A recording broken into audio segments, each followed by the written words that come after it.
Nuk ka asnjë mundësi që Christian Aslani të mbetet tek Interi. Të paktën kështu është raportuar, duke shtuar se klubi e ka komunikuar vendimin te mesfushori dhe përfaqësuesit e tij. Menjëherë pas këtij lajmi, tregohet Sassuolo që po avancon drejt mesfushorit të kombëtares. Klubi i Serie A mbetet në negociata dhe zhvillime të reja priten në vazhdim. Interi kërkon rreth 10 milion euro. Kjo është pengesa më e madhe, që mund të shtyjë edhe drejt një huazimi tjetër. Aslani u huazua 2 herë gjatë edicionit kaluar, fillimisht te Torino dhe më pas te Beşiktashi. Adi Kurti është zyrtarizuar nga Cerignola në Serinë C italiane. Ky është vendimi i Hellas Veronas që vendosi ta huazonte për më tepër minutat e Ternana gjatë sezonit kaluar. Kurti është qendërmbrojtës dhe bën pjesë te kombëtarja U21. I gjatë 1,94 m, futbollisti i lindur në Elbasan debutoi me ekipin e parë të Veronës gjatë edicionit kaluar. Bëhe fjalë për ndeshje kupe. Më pas luajti me Ternanon si i huazuar, pikërisht në Serinë C, aty ku tashmë i është bashkuar Cerignolas. Për 20 vjeçarin ekziston mundësia e blerjes së kartonit nga Cerignola. Megjithatë, Verona ka ruajtur edhe një opsion po ashtu për blerje të Kurtit, nëse Cerignola vendos ta mbajë pas përfundimit të sezonit. Armando Broja është një nga dëshirat e Lazios në këtë mercato vere. Këto janë në raportimet e fundit nga Italia, që tregojnë se 2 herë kampionët e Serie A po punojnë për këtë transferim. Broja nuk luajti në miqësorën e fundit ndaj Ajaxit, ndërsa trajneri Burnleyt konfirmoi dëmtimin e tij. Për Lazion do të ishte një transferim në formë huazimi, por pa detyrim blerje. 24 vjeçari më parë është treguar në listën e dëshirave të drejtorit sportiv të Lazios. Mariano Fabiani, pasues i Iglitares të Lazio, nuk arrente ta konkretizonte si pistë për shkak të detajeve financiare. Broja është ende në kohë për kthesën e madhe, dhe për këtë duket se duhet të largohet nga Anglia. E ardhmja e Marash Kumbullës te Roma vijon të jetë e paqartë.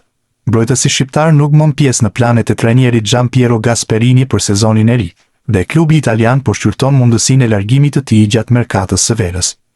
Sipas mediave italiane, Roma po punon për të riorganizuar repartin e mbrojtjes dhe Kumbulla është një nga lojtarët që mund të largohet. Për 25 vjeçarin ka interes nga La Liga. Rayo Vallecano është një nga klubet që po ndjek situatën e tij dhe mund të bëjë një lëvizje për ta afruar. Në rast transferimi, kjo do të ishte eksperienca e tretë e Kumbullës në Spanjë, pas huazimeve te Espanyoli dhe Mallorca. Ndërkohë Roma po kërkon përforcime në mbrojtje, me drejtuesit që po vlerësojnë disa alternativa për sezonin e ri. Për Kumbullën, prioritet mbetet gjetja e një skuadre ku mund të ketë më shumë hapësira dhe vazhdimsi, edhe pse dëshira e tij ka qenë e vazhdueshme për të qëndruar në kampionatin italian, me Romën. Kedi Bare është drejt transferimit të Cadiz në La Liga 2.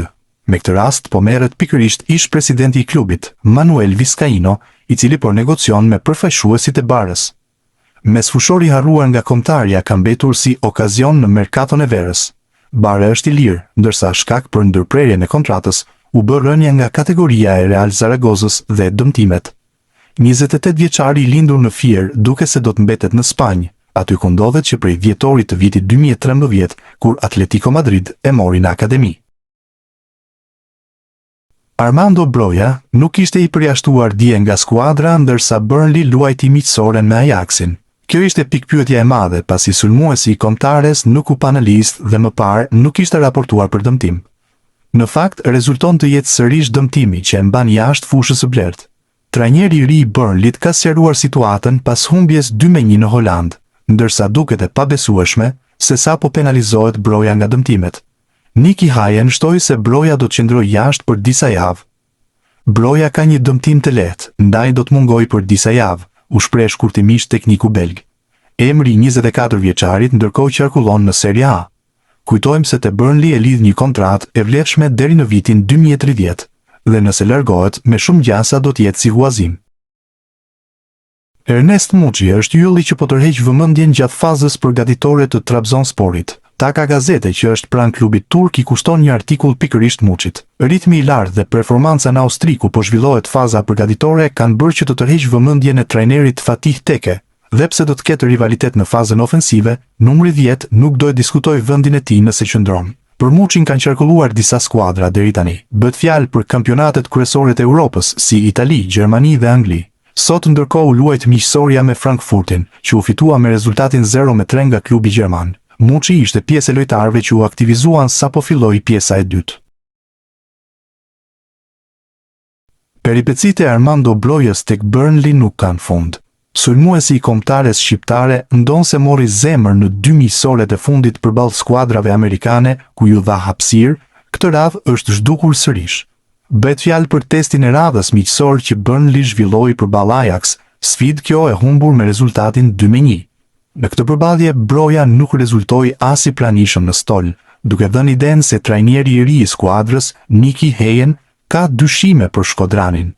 Sa i përket sferës së merkatos, për 24 vjeçarin ekzistojnë interesime në kampionatin italian, pra në Serie A, me Cagliarin, që ka mbajtur më shumë kontakte me përfaqësuesit e lojtarit, por pa patur diçka konkrete mes palëve. Tin Civegja ka tundur rjetën në ndeshjen e parë me Karlsruher. Mesfushori shqiptar gjeti golin ndaj Interit në miqësore, ndërsa regjistroi minuta e 50. Civegja përfitoi nga një pastim në zonë dhe i dërgoi topin me lehtësi në rjetë. Kështu u zhbllokua dhe rezultati 1-0, duke kaluar Karlsruheri në avantazh. Kujtojmë se Civegja ishte pjesë e moshave të Gjermanisë. 24 vjeçari kaloi më pas te Shqipëria, ndërsa asnjëherë nuk është ftuar nga ekipi i parë. Gjatë gjithë karrierës së tij, ka luajtur vetëm në Gjermani.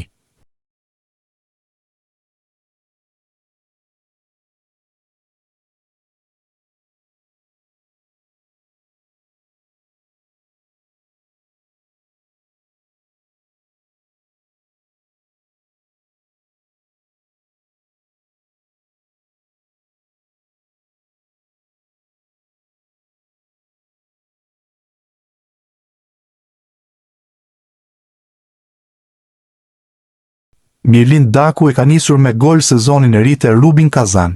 Sulmuesit e kombëtares i mjaftuan 12 minuta për dërguar topin në rjet, ndërsa përballë është Krasnodari. Daku mori një asist nga portieri dhe nuk mund të gabonte, ndërsa më parë kishte humbur një rast të mirë.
Njëzet korriku ishte një ditë historike për Armand Durmishin. Trajneri Luciano Spalletti i aktivizoi si titullar, ndërsa ishte ndeshja e dytë e fazës përgatitore. Këtë herë përballë Bardhezinjve u vendos Standard i Liège. Sulmuesi i Shqipërisë U19 u zëvendësua pas pjesës së parë, njësoj si pjesa tjetër. Panorama Sport ndërkohë ka ndarë 2 video gjatë pjesës së parë. Fillimisht ishte minuta e 10, kur Durmishi goditi me kokë pas harkimit nga këndorja. Sulmuesi 18 vjeçar nuk pati shënjestrën e duhur. Më pas pati një 2 luftim në mesfush, aty ku edhe fitoi faul. Kujtojmë se Durmishi ishte golashënuesi kryesor për Juventusin e moshave në Primavera.